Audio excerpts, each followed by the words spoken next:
நம்ம இன்றைக்கி என்ன மீன்லாம் வாங்கியிருந்தோம்னு பார்க்கலாம் வாங்க. கணவாயும் சாலையும் தான் வாங்கியிருந்தோம். கனவா இவ்வளோ 100 ரூபாய் விலைக்கு பரவாயில்லைன்னு சொல்லுங்கள். அப்புறம் சாலை 50 ரூபாய்க்கு வாங்கியிருந்தோம். ஒரு 14 15 சாலை தந்துருந்தாங்க. விலைக்கு இப்போ உள்ள விலைக்கு பரவாயில்ல தான். மீதி மீனே வராமல் இருந்ததுக்கு இப்போ ரொம்ப பரவாயில்ல தான். நல்ல மீனாக இருந்துச்சு, நல்லா ஃப்ரெஷ்ஷாகவும் இருந்துச்சு.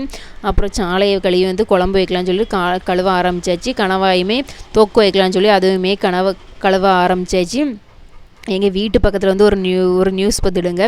அது எப்படி சொல்லாமல் சொல்லக்கூடாது எனக்கு தெரியல, ஆனாலும் சொல்கிறேன். நீங்களும் உஷாராக இருக்கணும் பார்த்தீங்களா, யார்கிட்டையுமே ஏமாந்துடக்கூடாது பார்த்தீங்களா, அதனால தான் சொல்கிறேன்.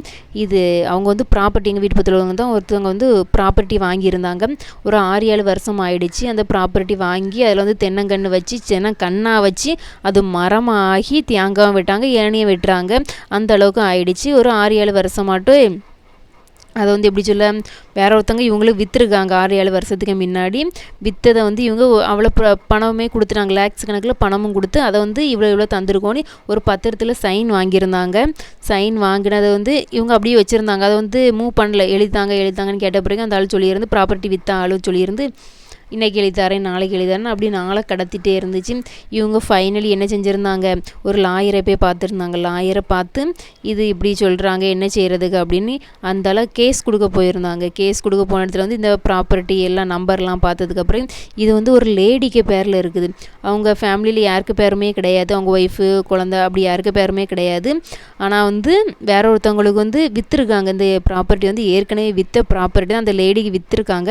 விற்ற ப்ராப்பர்ட்டி தான் மறுபடியும் இவங்களுக்கு விற்றுருக்காங்க. இது தெரியாமல் இவங்களாம் வாங்கி அதை யூஸ் பண்ணவும் ஆரம்பிச்சிட்டாங்க. கண்ணு வச்சு தேங்காயெல்லாம் வெட்டி அப்படி யூஸ் பண்ணலாம் ஆரம்பிச்சிட்டாங்க. அவ்வளோ பணத்தையும் வாங்கியிருக்காங்க, எல்லாமே செஞ்சுருக்காங்க. ஆன பிறகுமே இந்த ஆள் எப்படி சொல்ல, பணத்தை வாங்கினது பிறகு இது முடியாது, இது ஒருத்தவங்களை விற்றுட்டா அப்படி எதுவுமே சொல்லலை. இன்றைக்கி எழுதித்தாரேன் நாளைக்கு எழுதித்தாரேன்னு அப்படி எழுதித்தாரேன்னு நாளை கடத்திட்டே இருந்துச்சு. இப்படியெல்லாம் மனுஷங்க இருக்க தான் செய்கிறாங்க உலகத்தில். அடுத்தவங்க பணத்தை வாங்கி வச்சுக்கிட்டு லேக்ஸ் கணக்கில், அது 1000 கணக்கில் இல்லை, லேக்ஸ் கணக்கில் வாங்கி வச்சுக்கிட்டு நினச்சிருக்காங்க, ஏமாற்றிருக்காங்க. இப்படிலாம் ஏமாற்றலாமா ஒருத்தவங்களை? அடுத்த ஆளுக்கு பணம் எதுக்கு நமக்கு? இதெல்லாம் எப்படி சொல்ல, நம்ம ஒரு ரூபாய் எடுத்தாலுமே நம்ம அடுத்த நேரம் அவங்களுக்கு காசு எடுத்துட்டோமேனி மனசில் சோற இறங்காது, ஒன்றும் செய்யாது. ஆனால் இவங்கெல்லாம் என்னென்னலாம் இருக்காங்க பார்த்தீங்களா. நீங்களும் உஷாராக இருங்க மக்களே. வீடியோ பிடிச்சா லைக் பண்ணுங்கள்.